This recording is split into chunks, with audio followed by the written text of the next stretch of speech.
Hello, YouTube modeling community. Mike here, Mike's Miniature Motors. Just wanted to do a bench update. Hadn't done one in 3 weeks. It's about normal there. But just want to kind of let you show you where things are at. As you know, the Mazda's done. That was close to done on the last update, and I did a final about a week and a half later.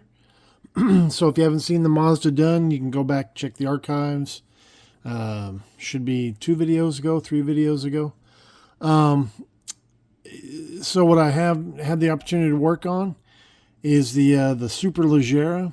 I've got almost all of the decals done. You can probably count on one hand the ones I've got left. And then once I'm done with the Tamiya decals, I'll come in and if you remember, I'd gotten a chip here and I got another one here. Tamiya actually gives you some extra carbon fiber on their decal sheet, some extra red too. So I'll go in and make pieces out of that to patch those up, and I'll probably put some up here on both sides. Just because like I said, the decals are kind of strange in this kit of all Tamiya kits. I don't know if you can even see the red. It's almost like a ghost. The red decals are very translucent. When I look at the 1-to-1 bike on videos, you can't even see it. They show you on the instructions there's a slight shade difference, but yeah, you can hardly tell in the on there. I don't know if the camera picks it up or not. Maybe if I go sideways. But there is some red color, different 2 different shades of red on there for the graphics. Hopefully, maybe it'll pop more with the clear. I do have the decals done on this and on this, so these are just waiting for 2K. The $11.99 sitting in a drawer here, waiting for me to finish the decals because I'll 2K everything all together. If you remember on the $11.99, when I used TS13 over the decals, I didn't see it until I saw it on my friend's big screen. Some of the decals actually cracked. So I ordered another set, if you remember, and placed all the new decals over the old decals. And I will use 2K overall, both bikes, the sheet metal for both bikes. So there's that. I worked on the tires. The decals were different than any other tire transfer decal Tamiya had. Here's the front tire. Obviously did the back tire back here. I'll go over that here in a minute. But I like them, but I don't. There was a protective film over the top of them. And then normally you would cut out this decal and put it on the tire that you're working on. Then dab it with water, and then you could see where your tire placement was, but the decal would really, you could move it around a little bit, this, that, and the other, manipulate it. When you're doing your tire, these, you had the protective film over them. There's that sheet. You cut them out, and then once you cut them out, it's a whole nother sheet, as you can see through here. It's very translucent. You would put that on top of your tire, but the nice thing is you could see exactly where your decal was, because these are very translucent, very thin. But once you'd put it on your tire and once you let it dry, it was very glossy, and I knew that wasn't right looking at videos. So I came in with the Tamiya flat clear. I don't know what the XF number is on it, but and then brushed over all the decals on both sides. And Chuck, if you watch this, that's the Green Stuff World Chrome. It's not even in focus. The Green Stuff World Chrome on those, I guess they're like a rivet. But if y'all haven't used the green stuff, here it is. Here's the bottle. They make this. They make an airbrush. The wife got it for me for Christmas. Barbados Rex did a review on this. If you want to go look at the look for a formal review on the product. Barbados Rex, if y'all aren't familiar with who he is, he does paint reviews on just about every paint line. Sometimes I wonder where he gets them from, but it's a great, very resourceful channel for paint. Last time I showed this, I had the the engine done, and I'd had the frame glued together. Obviously, it's glued together, been painted, engines into the frame, and I had the trailing arm assembled in here. I love the way the chain works or looks. I don't know if the camera will focus on it. But I painted it. I forget what color they tell you to paint it. And then I put a black wash on it and then dry brushed it. And I don't know how well it shows up on camera, but it really does pop. It really looks really good. Here's this side of the bike. And so that's done. My next thing here is to paint the exhaust. I've got this. There's 4 separate pieces for the exhaust to the muffler.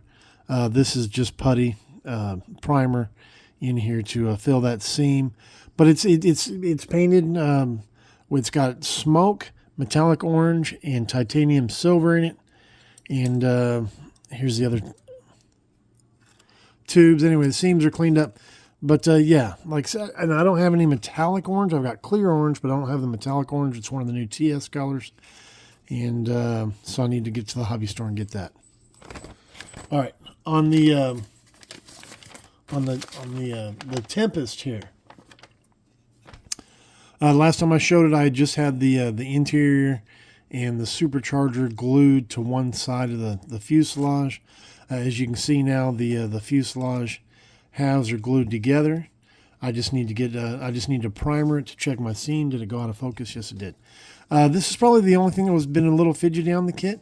These pieces didn't fit great. Normally they would have you glue these open, and there is a drop wheel in the kit. And I just, I'm gonna put mine on a stick, guys. I build my egg planes flying through the air, and that's my intention on this. So that's that. If some of y'all are wondering what this is, the gentleman that gave me this plane says, because it actually spins. And I was concerned about gluing the fuselage halves together and not being able to paint everything. I wanted to, leave the propeller out. But he says, yeah, no, what you do is you get a piece of paper, you put a hole in it, and then when you're ready to paint the plane, can you see that, guys? You can fold it over, and then your propeller's masked. So then you can paint everything, and then you're still having your propeller work as normal versus gluing it on. Anyway, so just a little tip there. Not an airplane guy. It was new to me, but seemed reasonable, and it looks like it's going to work out. The wings, I have everything. This side's glued together. This side should only be glued from here to here, from here to this hole. That's kind of weird. I didn't know what those holes were for. I thought about putting a piece of styrene in there to represent a gun, but if you look at the instructions, am I in the camera? Yes, the holes are there. So what they're for, I have no clue. I'm not an airplane guy, but it is what it is. On the landing gear, I would say landing gear bay doors. Like I said, I'm not an airplane guy, so I don't know if that's what they're called. I was missing this piece. That's why that's white, so I had to make a new one. Of course, I wanted to show, like I said, I plan on having it in flight. What I did to get these to sit flush like this was Raul, I believe that's how you pronounce his name, the muscle car modeler. He showed using this 2-part epoxy sculpt stuff.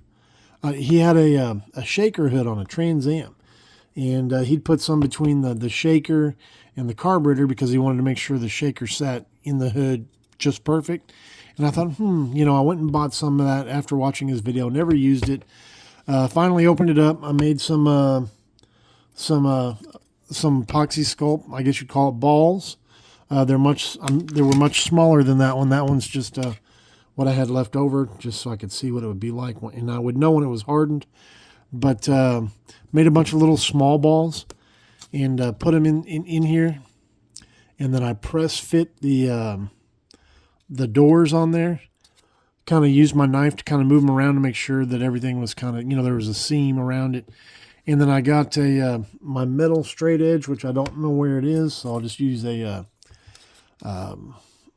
it's narrower, tweezers, and I came and I kind of pressed it to make sure that it was uniform, across the wing surface, so that it would, nothing would look wonky and out of place. And that's kind of how I did that. And then let it sit overnight, and then everything on here is solid. I haven't tried to pry it to see if it's like glue, but nothing. See, I can press on that with my fingernail and it's not popping up. So this stuff holds it in place pretty well as well. So anyway, guys, that is all just about done. So hopefully the next time that y'all see this plane, it'll at least have its first coat of paint on there. The first coat of gray, at least I plan on starting with the bottom. And then the top's camouflage. I'm kind of excited about that. Never done a camouflage. I mean, it's like my first plane as well, but besides an egg plane. So kind of excited about that. And then, like I said, hopefully by the next update, this will all be in 2K clear. Once I get everything cleared, I'll start the body work on the 1199, because that's, everything's done on the 1199. And then, go from there. Anyway, guys, I'm kind of babbling. Hope everybody has a great day. Thumbs up, thumbs down, questions, comments. I appreciate y'all, and y'all have a good one, and we'll see you on Thursday for Throwback Thursday. All right, guys, Mike out. Bye-bye.